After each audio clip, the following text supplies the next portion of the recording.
soul healing and uncored relationships. Let go now. Forgiveness is freedom. And what I'm actually hearing from this one is let love grow.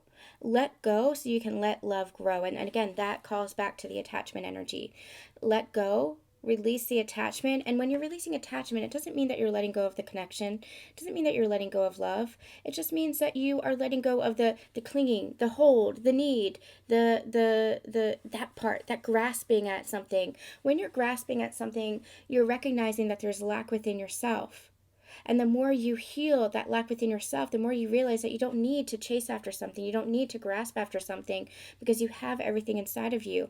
And the more you realize that you have everything inside of you, the more it comes to you in your outside physical reality, the more you allow it to grow. I did a reading. I don't know if you saw this. Gosh, I don't even know what it is. I'm going to call you back to Journey's End. I don't know if you've listened to that recording yet on my Susan Dawn Ascension Connections page, but I think that's where it was, or at least that's where I started talking about it, where we're releasing the journey itself, because the journey itself, or the connection itself, can sometimes feel like a cage. And when you release it, when you release that attachment, what happens is you allow the love to breathe. You allow the love to grow. You allow the love to be free, and that is unconditional love. Where we're operating in prior to this is not unconditional love. We might think it's unconditional love. Oh, I do this for you and I do that for you and I'm always here for you. That's not unconditional love. Unconditional love is just letting love be and letting love grow. I feel like you're still working through a lot of this, and that's okay. Allow this to take your time. It is a process. But what I want you to do is bookmark this reading because it feels extremely prevalent and extremely powerful. Bookmark this reading because it's going to be really important to keep coming back to this over the next couple of weeks and months. I feel like there's going to be layers to this that you're going to be understanding more and more as you keep releasing and doing that healing work. And again, I want to applaud you and say how proud you should be with yourself and how compassionate and kind you should be with yourself, because as a twin going through ascension, you have embarked on one of the most difficult journeys there is. You are shifting timelines. You are changing paradigms. You are upending patterns and beliefs that are, through no fault of your own, were imprinted on you. So keep allowing yourself to do the work, because the work is where it's at. The work is really where it's at, and you're doing an amazing job. It can be difficult at times, but you have a ton of support. I saw a support card too earlier. You have a ton of support around you. You are not alone in this journey, and you are calling in your soul family to continue to support you. So believe in yourself and believe in this, that you're not alone, and that the work that you're doing is so important for yourself as a soul and for the rest of humanity, truly. Okay. Then, oh yeah, we have soul healing. Aligned with your essence, see your true colors. That's what I was getting with this. See the magic and the divinity and how special you are. Allow yourself to heal not only your shadow sides and, unlock and shift those old pain patterns and traumas and do that healing, but also heal the place where you don't feel worthy.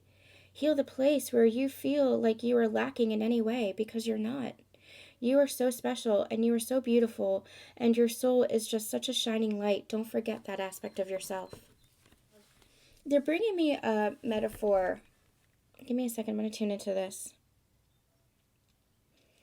They're bringing me a story, and I don't know if this is a past lifetime. I don't know if this is, I don't know what this is, but they're bringing me a story of, in the past, there was such magic that was suppressed. It's almost like what I'm seeing is like, in past lifetimes in like ancient Egypt and Atlantis and Lemuria, there was magic that was practiced. And I'm not talking like witchcraft and spell work, although that is magic in its own right. But I'm talking self-mastery. I'm talking about consciousness, higher consciousness magic. What we call magic, they're saying. What humans call magic. And because of fear, because of the drop in consciousness, they're showing me scenes of this drop in consciousness and just so much fear that it's almost like we lost that magic. We lost the recognition that the magic has always been within ourselves, within our very DNA. And so that's the part that we're bringing back now. As we're shifting in consciousness, as we're revealing that magic again within ourselves, understanding that magic within ourselves, we're going through a death and rebirth process once again. And the only thing that's dying out is the part of ourselves that didn't believe in magic, the part of ourselves that didn't believe in ourselves, the part of ourselves that didn't recognize the divinity within us. What's dying out is the mask, the facade, the ego. And what's coming to the helm is the soul. And that's what magic is. That's really beautiful.